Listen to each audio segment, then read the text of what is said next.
It's the Pedal Powered Talk Show.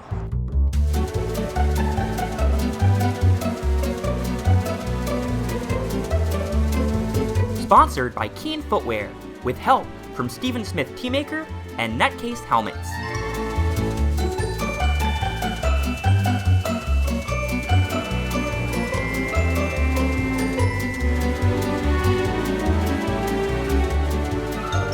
Greetings from the roof of the Hotel Deluxe. I'm here with somebody you probably recognize from Homicide, Cold Case, HBO's Grey Gardens, and maybe even when he played Cheesy on the short-lived sitcom Sydney with Valerie Bertinelli.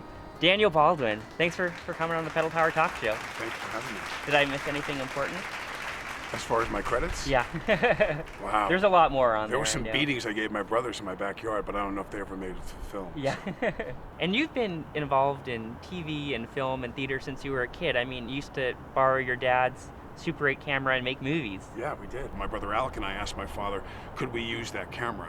And we shot a series of movies over about a 6 or 7 year period called Joe Cool movies, where Alec played Joe Cool, which was a spoof on Sean Connery's James Bond. Oh, okay. And we called him Joe Cool because Snoopy was Joe Cool. And we ended up, infiltrating all kinds of other kids in the neighborhood and made some bigger films as time went on. We did, I think the last movie we did was called The Attack of the Ishkabibbles, which was a horror film. But it was pretty interesting. What was the climax? The best was the opening of the movie, where I think there were 6 or 7 of us went to Marjorie Post Park and went underwater in the lake and held our breath long enough for the water to get perfectly calm, and then we started the movie with slow motion, 7 guys coming out of the water as monsters. Oh, wow. That was, I think, 1972, so we were 12 years old, 13 years old, something like that. That's amazing. Do you still have copies of these? I have them all. You'll never see them. So every 10 minutes in tandem, A-10 Warthogs, 24 hours a day, go. And take off in tandem.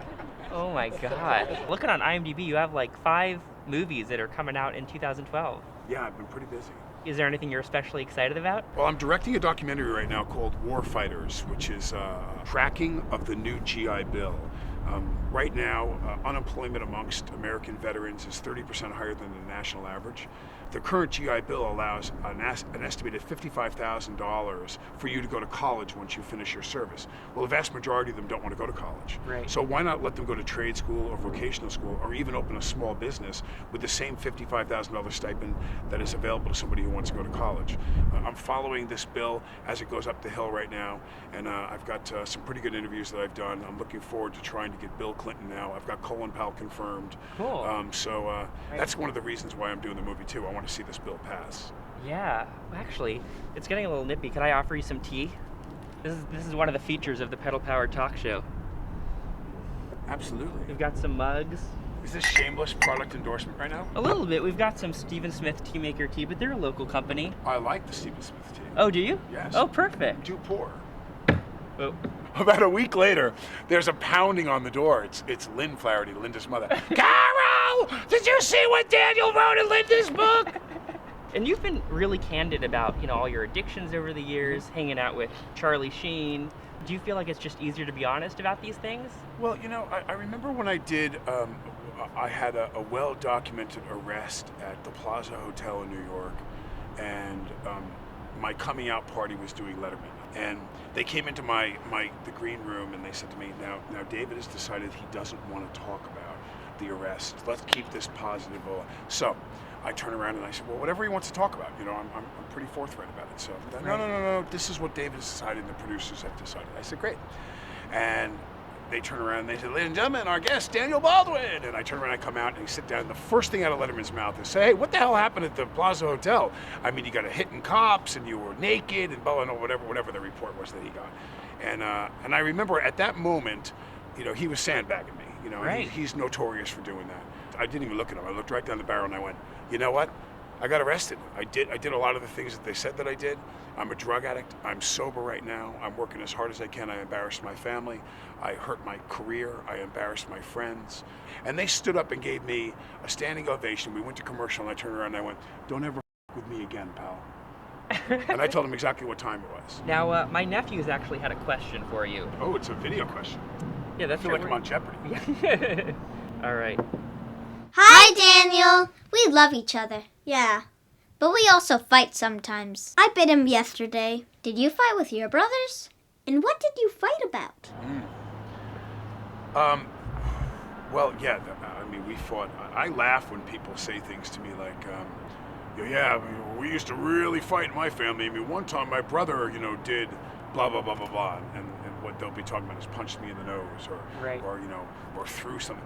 We used to shoot live guns at each other. We used to shoot bow and arrows at each other. I took Billy one time and we rolled him up in a hallway rug, stuffed a sock in his mouth, put him in the bathtub, and ran the water down his face. And we used to play a game with my brother Stephen called Young Corporal. And so we would turn around and go, "Young Corporal!" And he would come out and go, "Yes, sir!" And Alec and I would tell him, go into the kitchen and get us 2 pieces of cake and 2 glasses of iced tea. "Yes, sir, 2 pieces of cake and a glass. Okay, sir." And he'd run out and he was our slave. So Billy had ratted us out about something, and we rolled him up in the rug and we stuffed a sock in his mouth and we put him in the bathtub. And Stephen comes in, and you're not allowed to speak when you're playing Young Corporal. You must be addressed first. So Stephen comes in, he's about 6 years old, he's cold like this. Finally he goes, "Request permission to speak, sir." And I went, "Shut up, Stephen." We're watching the Jets play the Raiders or whatever it was, and he goes, "The water's up to Billy's nose." And we forgot all about that. We had left Billy in the bathtub. He'd been in there, and the game was a pretty good game. Here's Joe Namath throwing for another touchdown, and suddenly we went, and we ran into the bathroom, and the water was above Billy's upper lip and was now cresting his nostrils. I mean, he was probably 30 seconds from drowning. So we don't realize that the rug is going to take on all that water. We can't get Billy out of the tub. We can't even move him. I mean, he was like probably 9 and I was 11 and Alec was 13. And Alec and I, with all our weight, are bailing water out of the tub, turned it off, and bailing the water out so he doesn't drown. Wow. His eyes were the size of, silver dollars. We almost lost poor Billy. Think about that. We would have had to make backdraft with one of the Sheens. Yeah. That would have sucked. Thank you so much. Thanks Daniel. for I having me, man. I really it. appreciate it. We're not gonna crash, right? Don't worry. We're wearing nutcase helmets. Wait, does that mean we are gonna crash?